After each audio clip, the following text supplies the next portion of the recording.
चरणों में कोटि कोटि वंदन। विजय गुप्ता रोहतक से हैं। पितरों के लोक गमन जाने के बाद उनका तर्पण किस विधि से और कैसे हो जिससे उनकी मुक्ति मिले? देखिए, जब कोई मृतक कर्म होता है उस समय शास्त्रीय विधि से, जो शास्त्रों में विधि बताई गई है, उस विधि के अनुसार पिंडदान आदि के सारे कार्य किए जाते हैं। 12 दिन बाद शुद्धि होगी।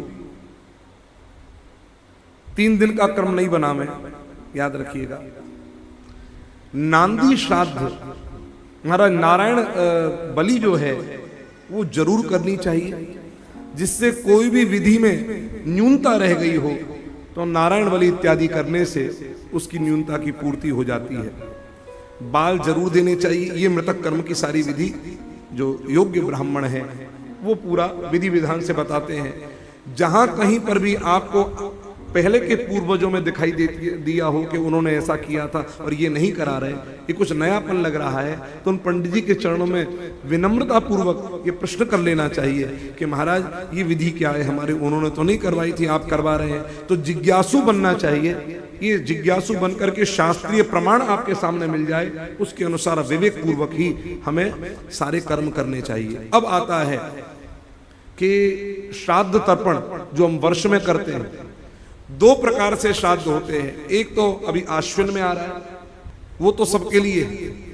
एक होता है जिस तिथि में वो गए हैं, जिस मास में जिस तिथि में गए उस समय ब्राह्मण जमाया जाता है।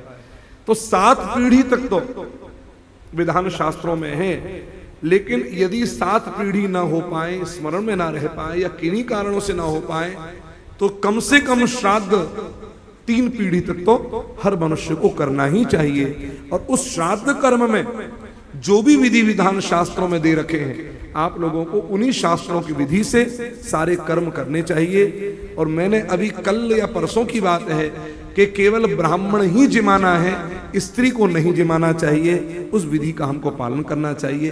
ब्राह्मण जब घर में आते हैं तो बाकायदा उनको उचित आसन देना चाहिए, उनके चरणों को पखारना चाहिए।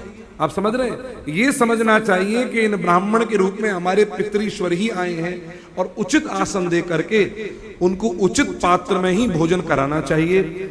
स्त्रियां खुले बाल से नहीं आवे, याद रखिएगा। माथे पे पल्ला लगाकर होना चाहिए। स्टील की थाली में श्राद्ध भोजन नहीं कराना है। लोहे का स्टील का थाली जो है उसमें भोजन नहीं कराना चाहिए।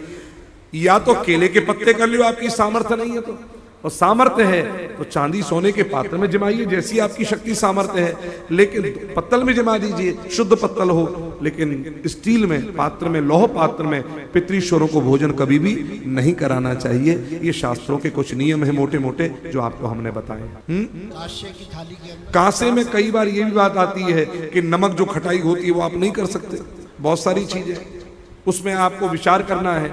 ऐसी धातु जो सब तरह से आप उसमें मसाला भी रखो, कुछ रखो, चटनी रखो, तो उसको कोई नुकसान नहीं होना चाहिए, क्योंकि कई धातु में कई पदार्थ मिलकर के विष बन जाता है। इसलिए उन सब चीजों का विशेष ध्यान हमको रखना चाहिए।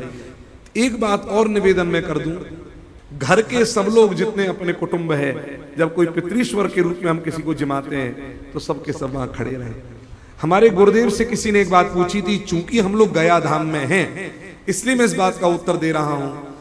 कई लोग गया भागवत करते हैं तो वे लोग यहां 17 दिन आकर के रहते हैं और सारा पिंड तर्पण इत्यादि सब करते हैं।